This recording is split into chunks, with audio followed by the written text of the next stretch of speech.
everybody, on this beautiful Sabbath. We are in for another treat in the Sabbath and Bible Study Kingdom Finance series. This is part 2 or episode 2 of that series. And I'm not feeling super well today, so I didn't want to come on camera. So you won't see my face today, but I have some nice little animations and video to go with the topic in today's story. Today we're going to be doing another parable, and this parable is the parable of the unjust steward. And I'm going to read it to you guys like I've been doing, and then we will go into a little bit of talk about what it means and what wisdom you can pull from this parable. Now I'm going to read it to you like I did in last week's Bible study. If you would like to read along, this parable is located in Luke chapter 16, verses 1 through 13.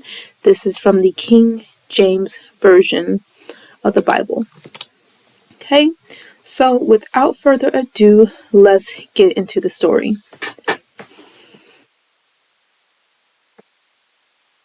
And he said also unto his disciples, There was a certain rich man, which had a steward, and the same was accused unto him, that he had wasted his goods. And he called him, and said unto him, How is it that I hear this of thee? Give an account of thy stewardship, for thou mayest be no longer steward. Then the steward said within himself, What shall I do? For my Lord taketh away from me the stewardship. I cannot dig. To beg, I am ashamed. I am resolved what to do, that when I put out of the stewardship, they may receive me into their houses. So he called every one of his Lord's debtors unto him, and said unto the first, How much owest thou unto my Lord? And he said, 100 measures of oil. And he said unto him, Take thy bill, and sit down quickly, and write 50. Then said he to another, And how much owest thou? And he said, 100 measures of wheat. And he said unto him, Take thy bill, and write 80. And the Lord commended the unjust steward, because he had done wisely. For the children of this world are in their generation wiser than the children of light. And I say unto you, Make to yourselves friends of the mammon of unrighteousness, that when ye fall, they may receive you into everlasting habitations. He that is faithful in that which is least is faithful also in much, and he that is unjust in the least is unjust also in much. If therefore ye have not been faithful in the unrighteous mammon, who will commit to your trust the true riches? And if ye have not been faithful in that which is another man's, who shall give you that which is your own? No servant can serve 2 masters, for either he will hate the one and love the other, or else he will hold to the one and despise the other. Ye cannot serve God and mammon. And that is the end of that parable. Now, I did a little bit of research trying to understand a little bit more about this story. And here are the key points that I want to share with you. As the story was going on, you would have seen, if you're actually watching the video, you'll see that I put up a couple definitions that are really important in this story. Mammon is money. So when you hear that word, it's mentioned a couple times. When you hear that, that means money. So another thing it mentions is unrighteous mammon, and that refers to just worldly possessions or wealth, and is considered unrighteous because that's not what we should be clinging to. True riches refers to the eternal and spiritual rewards that come from the faithfulness to God. So when you're faithful to God, you'll receive true riches which are in heaven. They're spiritual blessings and rewards. And so the story is basically highlighting the difference between the two. Now, what is key in this story I thought was interesting was that even though this steward, and steward is just another term for a manager, so this was a wealth manager, someone who was stewarding wealth, managing wealth, and they didn't do a good job. However, the Lord praised him when he started to go back to the debtors and was working out deals that could help him find favor in their homes temporarily while he found his next gig, because he was about to get fired. He was afraid he was about to get fired. And what the Lord saw, he actually commended the unjust steward. You would think that he was over there cutting deals with them to get back less, because what he was doing, if you heard those terms, some of the numbers are not in our terms, but basically whatever they owed, he was like cutting it in half, basically making good with them, like, hey, I'm doing you a favor here so that if he needed to come to them later, I'll do you a favor as well. So the Lord thought this was good because he thinks it's wise to make friends of the mammon of the unrighteous. So when you fall, they may receive you into everlasting habitations. Now, I think that is very interesting because basically God is saying partner with the world. Don't be of the world, but make friends with the world so that they may receive you. You fall. So basically, it's really like a contradiction almost. And I find this very interesting because I feel like this parable speaks very clear to me on a current situation I've been dealing with. But basically, God's like, make friends.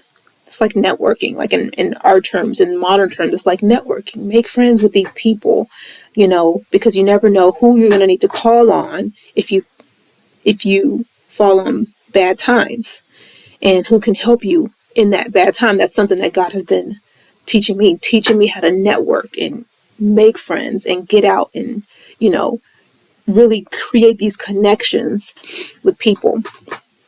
And don't wait to the last minute, do it before you need them, kind of thing. So that's what I feel like the story is speaking to. But the ultimate message, I think, is just like, be faithful with what God has given you. So ultimately, this person wasn't good with their wealth. They weren't managing the money right. However, if they had been managing the money right, they wouldn't have fallen into this problem to begin with, right? That is faithful in that which is least is faithful also in much, and he that is unjust in the least is unjust also in much. So if you cannot be faithful with the little that God has given you, how is he going to trust you to give you more? And that is really what God is also teaching. And this is another point. He that is faithful in that which is least is faithful also in much. So what you do with a little is what you'll do with a lot.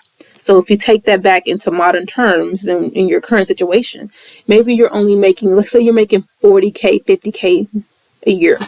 What are you doing with that money? Are you going out and shopping? Are you paying off your debt? Are you investing any residual income you have?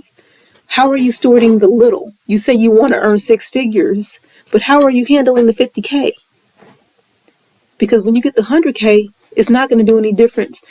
It's just going to multiply your habits that you already have. And so it's really important to learn to steward that money well. Because if you steward it well, God will be like, okay, this person can handle more. Now, if therefore ye have not been faithful in the unrighteous mammon, who will commit to your trust the true riches? So if you ain't been faithful with the material, the worldly things, who's going to trust you with the real deal? Does that make sense?